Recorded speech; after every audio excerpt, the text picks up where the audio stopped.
Hello everybody, Sparkster1701 here, and today we're taking a look at another gifted Transformer to my collection. This one was sent to me by a relatively new subscriber named Charlie Watson, and Charlie has sent us the Bumblebee version of Starscream.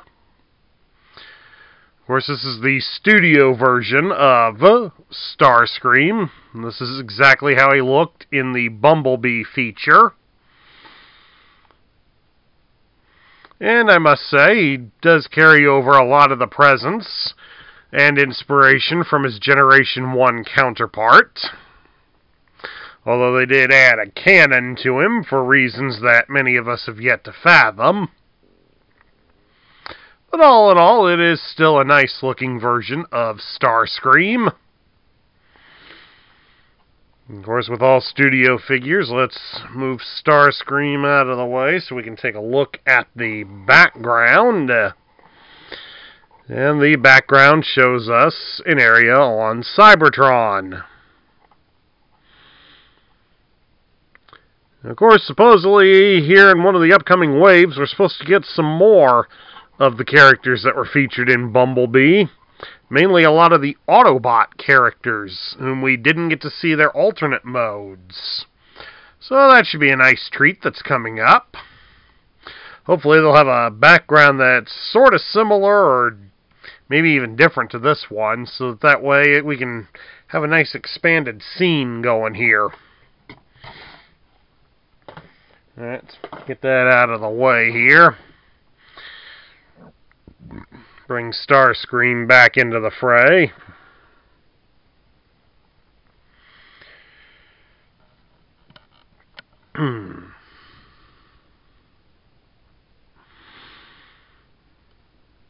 Normally, I would probably have gotten out the Generation 1 version of Starscream to do a little comparison with, but unfortunately, with this being the holidays, I'm having a little trouble getting too many of my Generation 1 figures, since my house is in sort of disarray at the moment. But oh well, most of you that have been on this channel for a while, you know what Starscream looks like, and somewhere up there in the corner we'll have a link to the original video where I had the Generation 1 Starscream. Well, for the moment, let's take a look at his accessories. We'll start with this extra cannon. And it's just labeled in the packaging as a cannon.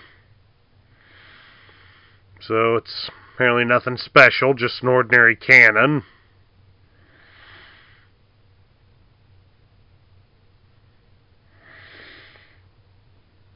And all in all, it does clip into Starscream very snugly, if you get it positioned right. You can sometimes get it sent off center on his hand, and then it doesn't look quite right.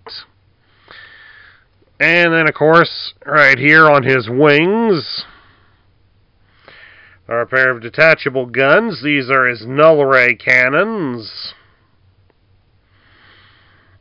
Of course, he has one featuring that's going in the opposite direction, so if you're buying this toy loose, you will need two different cannons, because the posts that are here protrude in an opposite direction. Plus, it also means that the tip here, the barrel, is also pointing out on the opposite side. That's the left gun, and then this one would be the right gun. And of course, on the back side of them, they're just hollow, except for where they have the post, where they connect to Starscream's wings. Now, of course, with those out of the way, all the accessories out of the way, we can take a look at Starscream's posability. His head can be turned from side to side, and it is on a small ball joint, so it will look up a bit, but only when it's turned at the side. He doesn't really look up and down at all, so he doesn't really have a ball joint per se. His arms will raise up about so far. And they do rotate at the shoulder all the way, but the wings do get in the way. If we move the wing all the way back, raise the arm out just a little bit, and the shoulder does rotate all the way. His arms can be bent at the elbow, almost all the way up against his arm. It's quite a considerable bit of posing. And he does have a swivel at the bicep. So he has the famous G.I. Joe battle grip.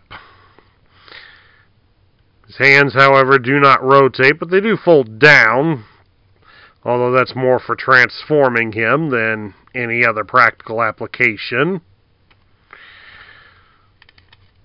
He can be turned at the hips, but only very slightly due to the fact that the wings and his backpack kind of get in the way.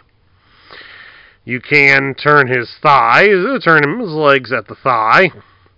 You can raise his leg up at the hip 90 degrees, and you can bend his leg at the knee at roughly 90 degrees. And he does have some ankle articulation, but again, that's more for transforming him than it is for anything else. Alright, now we're going to transform Starscream, and of course the first thing is to make sure he has all of his accessories removed. So no Nullary Cannons or the handheld cannon are to be attached to him. We start by coming here to these black protrusions on his chest, and you're going to fold them inwards.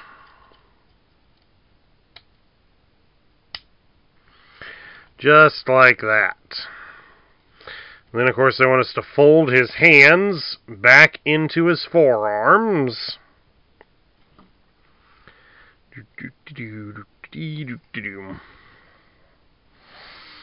And now we get to do some delicate work with his wings.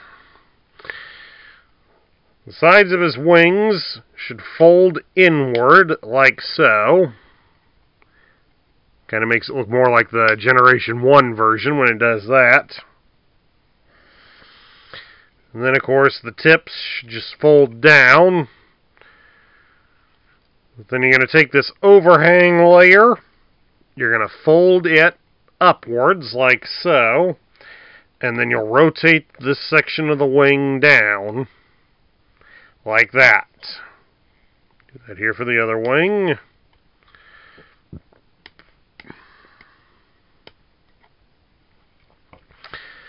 Just exactly like that. Almost looks like an old-style jet rocket trooper or something. We'll come down here to his waist. You're going to fold down this red piece of plastic.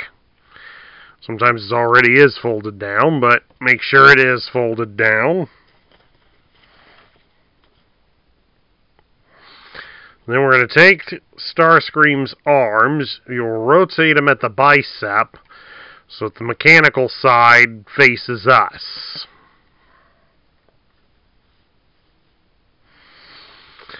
And then you will bring his arms up. No, wait a minute.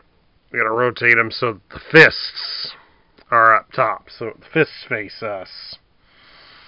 Alright, once his hands are up, you'll come down here to his legs, and you're going to open up the blue portion of his legs. Fold them all the way out.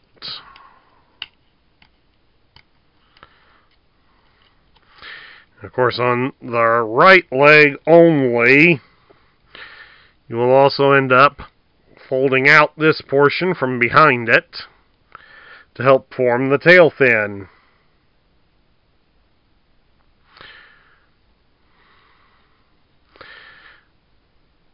Alright, once you have that all done, then you're going to take these pieces that were on the inside of his legs, and you're going to fold them upward. There's a small bit of plastic protruding from the sides, and those should line up with some grooves in Starscream's legs. So just fold them up and pop them in as best you can. Make sure that the blue pieces are open all the way so they will fully connect.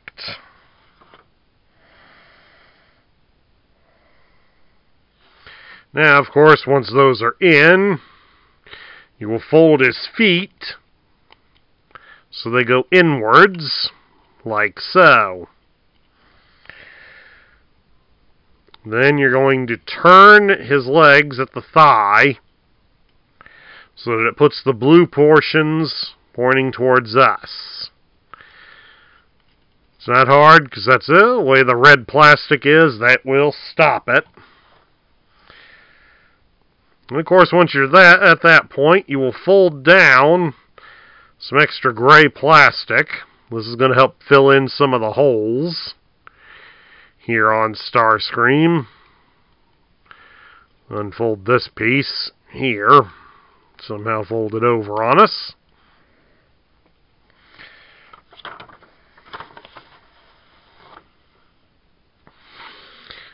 And you make sure that these two small panels here on the legs are also folded inwards, like that. So then we're going to come up here to his head. You're going to lift this portion up all the way like that. Then I want you to fold the wings inwards, because we're going to take this whole section and fold it down towards his legs. Like that. Then we're going to come underneath Starscream here for a moment. I'm going to separate this protrusion here so we can fold out the nose of the airplane and snap it into place. On a brand new toy, it will take a little effort to get it snapped in.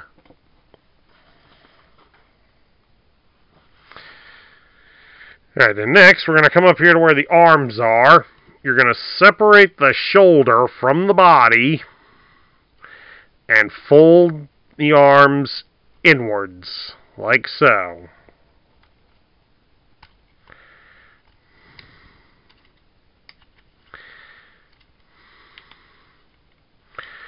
Then once the arms are folded in, you'll take both arms and you will bend them at the elbow to fold them downwards, like so. Then we come back up here to the front. We're going to reconnect that piece we opened to get the nose out.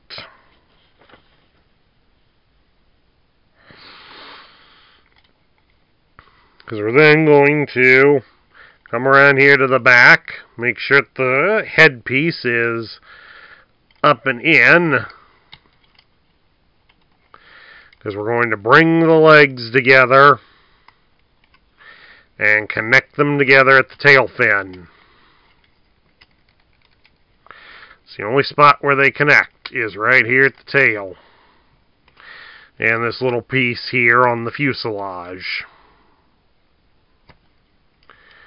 If need be, adjust the head downward a bit to allow you a little better room.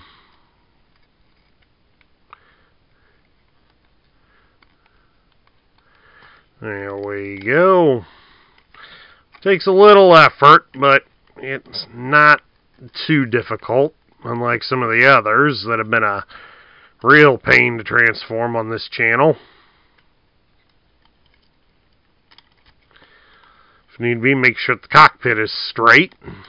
That appears to have been our problem. Cockpit wasn't straight. There we go. That's got it. Then, of course, once that's all done, you'll make sure that the engines and such are folded down, because they should snap into place onto some of this red plastic.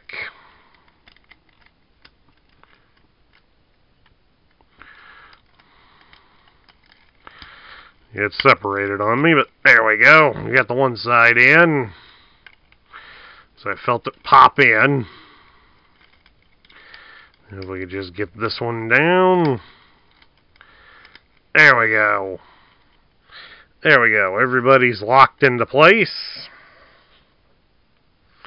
Of Of course, once that's done, this piece here that we connected earlier, you just fold it straight down. And while it's folded down, it has a nice little square post at the bottom, which you can connect the cannon to.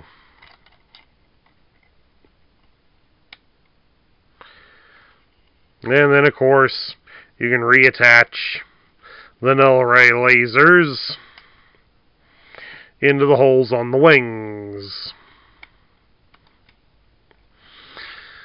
And then there we have it. Starscream is in his Tetrajet mode.